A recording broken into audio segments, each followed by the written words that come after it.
Kelihatannya bassnya gedean. Terus jadi mau kayak konser. Eko, jangan kasih Eko, masa? Gitu ya, oke, yuk, oke, sip. Ya. Nah, ini nggak terlalu treble, nggak terlalu pasif.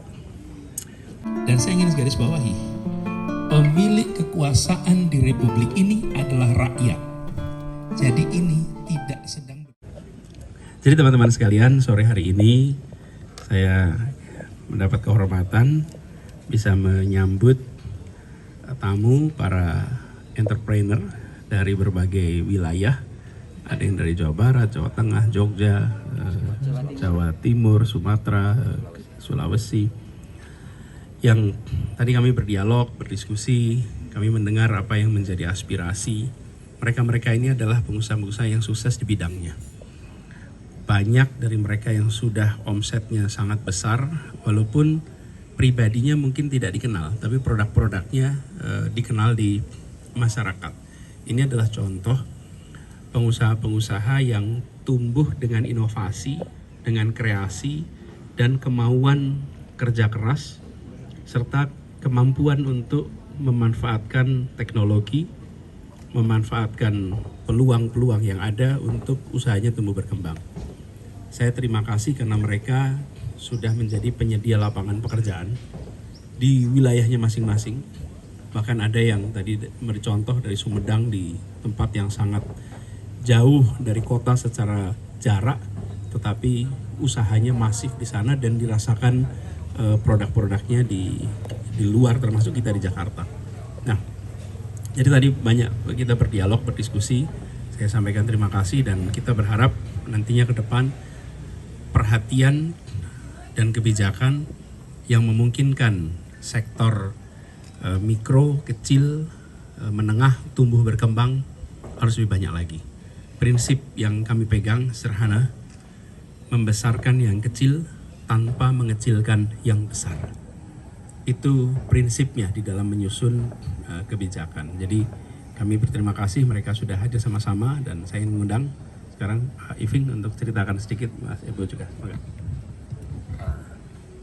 Jadi gini teman-teman semua, bahwa kalau kita melihat hari-hari ini itu banyak pengusaha-pengusaha besar yang terkenal begitu ya. Ternyata di Indonesia ini banyak sekali pengusaha-pengusaha UKM-UKM yang kadang tidak tersentuh oleh media tetapi sangat membantu masyarakat hari-hari ini. Mereka memberikan lapangan pekerjaan yang luar biasa, membantu pemerintah gitu. Yang beberapa juga alhamdulillah produk-produknya juga sampai ke luar negeri gitu. Nah, tentunya ke depan harapannya adalah bahwa pengusaha-pengusaha muda semacam ini semakin diberikan ruang oleh pemerintah gitu ya, berguna untuk pemerintah sendiri gitu. Karena tentu yang menjadi, kalau Mas Anies bilang bahwa mendapatkan pekerjaan itu bukan soal income tapi soal harga diri. Maka kalau kemudian semakin banyak lapangan pekerjaan, maka akan semakin terangkat harga diri bangsa Indonesia. Jadi itu tadi yang kita bicarakan. Terima kasih. Mas Ebo sebagai pimpinan komunitasnya, silakan Mas. Matur suwun Mas Anies. Assalamualaikum warahmatullahi wabarakatuh. Saya Mungkurnia Ibu dari Yogyakarta. Kesini bersama sekitar 25 teman-teman entrepreneur dari yang disebutkan tadi, dari seluruh Jawa sama beberapa dari luar Jawa. Sebetulnya ada dua. Yang pertama, kita ingin bercerita dan berbagi inspirasi tentang perjalanan kita sebagai entrepreneur yang tidak artinya berjalan ya. Kita tidak minta bantuan selama ini dengan siapapun, birokrasi, pemerintah dan seterusnya, bergerak sendiri sebagai entrepreneur muda. Dan karena kita berdampak kepada lingkungan sosial di sekeliling kita, maka kita ingin bercerita kepada Mas Anies. Terus yang kedua, ya kita kemudian minta juga kalau apa yang kita lakukan di sekeliling kita ini bisa berdampak, lalu pengen kita besarkan lagi apa yang kita bisa lakukan dan membantu Mas Anies untuk kira-kira kedepannya sehingga perubahan-perubahan untuk menuju kesejahteraan ekonomi bagi masyarakat banyak itu akan nantinya bisa lebih meluas dan meluas lagi dampaknya. Saya kira itu dua hal, inspirasi sama kita ingin bantu perjalanan Mas Anies ini untuk membuat Indonesia jauh lebih baik, lebih sejahtera. Itu Mas Anies. Terima kasih atas support dan dukungannya dari teman-teman semua. Itu ya barangkali teman-teman sebagai pengantar silakan kalau ada pertanyaan. Jangan langsung Ciliwung ya. Ya enggak Pak, ini soal ini tadi Pak. Pak Anies izin yang soal tadi disampaikan pertemuan, ini kan menarik Pak karena banyak UMKM yang juga bercerita dengan Pak Anies. Kalau dari sudut pandang Pak Anies sendiri nanti ketika suatu saat terpilih, apa sih Pak untuk UMKM ini yang mungkin akan dikerjakan atau konsepnya mungkin yang sudah kepikiran sejauh ini seperti apa? Jadi begini, dari pengalaman kami di Jakarta, regulasi-regulasi yang menghambat usaha mikro kecil untuk tumbuh itu harus diubah. Dan ini kita harus bertanya malah pada pelaku. Di berbagai daerah itu punya regulasi-regulasi yang seringkali menghambat. Saya beri contoh di Jakarta. Di Jakarta, sebelum kita buat perubahan aturan, mendapatkan IUMK, izin usaha mikro kecil, itu tidak bisa bila alamatnya di zona yang bukan untuk usaha. Oke. Nah, definisi usaha di tahun 80-an, 90-an beda dengan usaha hari ini. Sekarang di rumah membuat catering, lalu dijual online, dia kesulitan untuk bisa menjual online kalau tidak punya izin usaha, tidak punya NPWP. Sementara itu dikerjakan di dapur, dengan pekerjaan bersama dengan lingkungan. Atau yang punya konveksi di garasi, dengan 2-3 orang yang bekerja di situ, menghasilkan produk-produk. Nah, kemarin kita buatkan perubahan, regulasi itu diubah. Sekarang mereka jadi boleh mengerjakan selama itu kegiatan mikro kecil di rumah. Nah, dengan cara begitu langsung muncul. Jadi regulasi satu. Yang kedua adalah akses pada pendanaan. Dan program-program itu banyak sebenarnya, tetapi seringkali terkendala dengan faktor-faktor tadi, perizinan dan lain-lain. Formalisasi sektor informal. Formalisasi bukan dalam artian yang menjadi usahanya harus di tempat yang besar, tidak, tapi mereka menjadi terdaftar dan kemudian punya akses itu. Lalu yang ketiga adalah menyambungkan mereka dengan pelaku-pelaku usaha yang sudah berhasil untuk kemudian ada proses partnership mentoring. Dan itu juga kami kerjakan kemarin. Jadi kami melihat kebutuhan di sektor di usaha mikro itu bentuknya banyak dan tidak bisa hanya diberi satu solusi untuk semua. Jadi pelatihan saja, pelatihannya juga beda-beda. Nah, tapi intinya adalah itu, dan usahakan untuk mendorong agar kegiatan pemerintahan, kegiatan swasta sebanyak mungkin menggunakan produk UMKM. Tadi teman-teman di sini, kita biasa kan kalau sore juga snack, bukan? Snacknya pilihan tadi, beli di toko, di box, atau panggil gerobak dan jualan bersama kita. Itu pilihan. Dan pilihannya adalah kepada siapa ini sumber daya diberikan. Jadi pemerintah dan swasta harus didorong untuk lebih banyak mengambil produk-produk dari sektor informal atau mikro, gitu ya. Oke, yuk.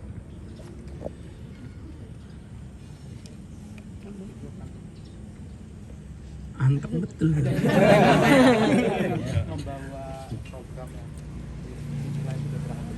Contoh, iya. Dan kenapa tadi bermanfaat diskusi dengan teman-teman itu karena ketika sampai kepada dunia usaha, pemerintah itu posisinya mendengarkan. Jangan sampai pemerintah itu membuat kebijakan yang berdasarkan yang kami ketahui, bukan berdasarkan yang jadi aspirasi dari pelaku pasar. Karena belum tentu yang diketahui pemerintah itu sama dengan yang menjadi aspirasi pelaku pasar, gitu. Persis.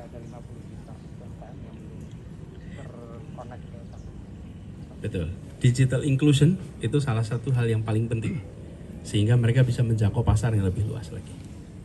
Pak Anies, Ya. Ada dua pertanyaan Pak. Yang pertama, setelah pertemuan tadi kan Pak Anies kan ketika menjabat sebagai Gubernur DKI Jakarta ini kan terkenal banget dengan program-program jaminan sosial nih. Lalu selanjutnya apa sih yang akan Pak Anies lakukan untuk menjamin hak-hak dari teman-teman pelaku UMKM ini? Terus yang kedua, ini thrifting versus UMKM nih Pak. Jadi kan banyak sekali pelaku thrifting yang mengatakan bahwa mereka tidak mengambil haknya dari pelaku UMKM. Tadi adalah pemerintah fungsinya untuk mendengarkan aspirasi dari pelakunya itu sendiri. Itu nanti ada nggak sih Pak solusi dari Bapak agar mereka tuh sama-sama mendapatkan win-win solution? Itu aja, terima kasih. Justru harus didengar dan diajak bicara sama-sama. Menurut saya dari pengalaman kami selama ini ketika sampai kepada pelaku-pelaku usaha yang punya kepentingan berbeda, itu duduk sama-sama, kemudian buat mekanisme yang fair untuk semuanya, tapi dengan duduk sama-sama. Dan ujungnya idenya dari mereka kok. Kami sering bilang jangan berpretensi seperti pihak yang tahu atas semua solusi, tapi pihak yang punya otoritas. Tapi solusinya bisa datang dari mana-mana. Kemudian yang pertama tadi terkait dengan program-program sosial dan lain-lain.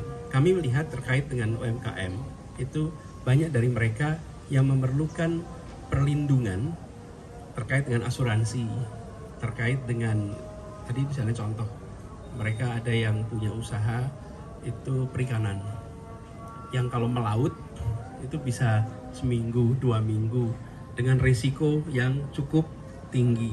Nah yang seperti ini itu bisa disiapkan program untuk asuransi sehingga mereka punya rasa tenang untuk keluarganya. Gitu ya. Udah adzan ya.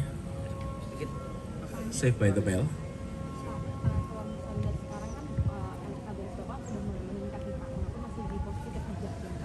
Ganjar dan juga Pak Prabowo begitu. Dan kemarin juga beberapa dari Demokrat sendiri mengatakan masih kurang konsolidasi karena Bapak belum mengumumkan cawapresnya. Tapi dari Partai Nasdem katanya Bapak akan terakhir Pak mengumumkannya. Kalau Bapak sendiri strateginya bagaimana? Ya, gini, yang penting sekarang ini kita sosialisasi terus, sampaikan yang menjadi gagasan, kemudian mengenai survei, ya survei itu ada masa naik, ada masa turun, itu biasa.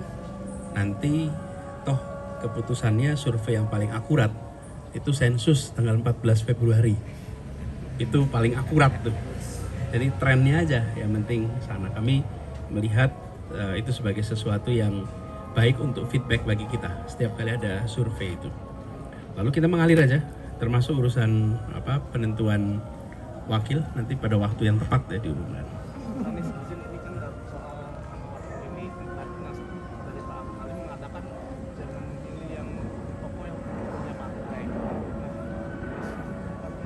Dan juga dari Nasdem juga mengingatkan kalau misalkan mensosialisasikan calon Pak Anies ini, partai-partai itu masih belum ada yang bersama Pak Anies.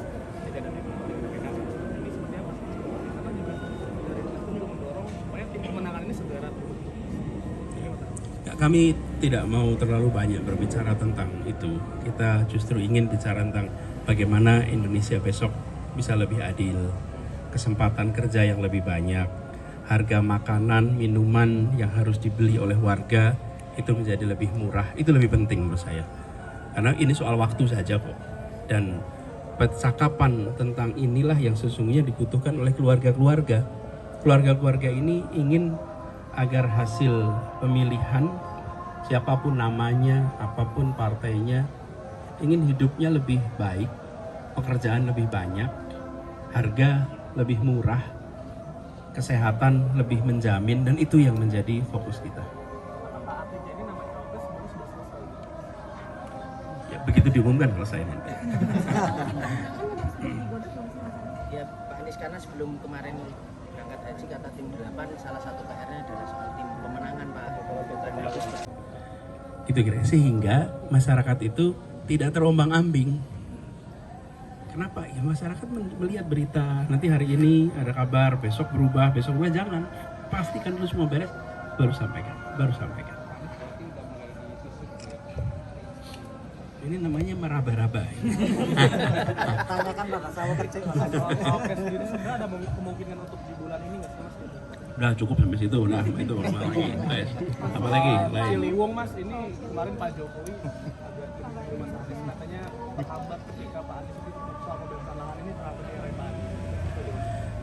Saya menyampaikan rasa syukur alhamdulillah bahwa proyek Sodetan, yaitu membangun terowongan yang besar dari Sungai Ciliwung ke Kanal Banjir Timur, itu selesai. Di setiap fase kepemimpinan ada porsi pekerjaan yang diselesaikan. Di setiap fase. Dan semua yang sifatnya pembangunan itu pasti memerlukan waktu. Ada proses di balik seremoni. Dan di dalam proses itu biarkan nanti yang memiliki fakta yang nanti melihat. Tapi bagi kami yang penting alhamdulillah hari ini sudah selesai. Dan silahkan saja nanti melakukan assessment di audit, nanti bisa kelihatan bulan apa mengerjakan apa selama 8 tahun, 9 tahun, atau 10 tahun terakhir. Kan ini kan bukan sesuatu yang baru ya, ini sudah dikerjakan lintas waktu. Tapi buat saya bersyukur alhamdulillah ini sudah selesai. Pak, ini kan disebutkan kalau misalnya porsi dari pengerjaan di Pemprov DKI kan untuk pembebasan lahan. Nah ini kan di daerah Cina sendiri itu kan disebutkan kalau misalnya pembebasan lahan itu sempat tersendat. Apa memang benar seperti itu Pak selama Bapak menjabat sebagai Saya tidak mau komentar lagi lah soal itu. Cukup sampai di situ. Pak terkait dengan FIFA katanya bilang bahwa rumput di situ sudah sesuai standar. Dis kemarin. Konteks ini bisa. Saya tidak mau komentar lagi lah soal apa terkait dengan ini. Saya nggak nyebut juga namanya. Ini soal ini. Yang penting semua fasilitas yang dimiliki oleh Republik ini sesungguhnya dibangun oleh kita. Baiknya sebuah tempat adalah baiknya kita. Kurangnya sebuah tempat adalah kurangnya kita. Karena ini kita semua mengerjakan. Jadi kita berharap mudah-mudahan nanti pelaksanaan Piala Dunia U17 bisa memiliki fasilitas yang baik, nama baik Indonesia juga terjaga, dan biar dunia juga melihat bahwa di Indonesia ada sebuah tempat yang bisa memfasilitasi lebih 80.000 orang, yang atapnya bisa ditutup sehingga kalau musim hujan, ketika hujan pun masih bisa dipakai, fasilitas yang memiliki prinsip bangunan green building dengan grade platinum, ini semua yang kita syukuri. Jadi adapun hal-hal teknis ya biarkan orang-orang teknis untuk menyelesaikan, gitu ya. Oke, sip. Ya, makasih. Udah. Soal tadi Pak, Cawapres tadi Udah telat Anda tanyanya. kenapa sedangkan Pak Surya Paloh kita sosialisasi tuh Pak AHY jadi pendampingnya Bapak gitu. Pokoknya pada waktunya akan diumumkan, gitu aja ya. Yuk. Bandung sama Mas Ahaye Yuk, itu nextnya besok saya ada di Bandung, dan sebenarnya mulai tanggal 4 sih. 4 hari ada. Jumat. Ya di Bandung, ada di Padang, ada lagi di Jawa Timur. Jadi banyak tempat. Jangan dilihat cuma satu aja eventnya. Udah mulai kan kita tanggalnya cuma 1 Pak, belum dipublish lagi Pak yang lain. Berarti udah mulai safari nih Pak dari minggu ini. Keliling-keliling. Saya kemarin ke Jambi. Bukan safari sih, ini memang kebetulan udah dijadwalin. Sendiri atau Udah cukup itu. Ampun, nggak selesai. Nah, Bel, makasih. Nah, yang kemarin di IG kotak-kotak bagus Pak. Mana? Yang kemarin di IG Bapak yang kotak-kotak. Oh ya, boleh kita pertimbangkan. Nanti aja. Yang penting kalau ketika seragam itu dipakai tidak ganti di tengah jalan gitu.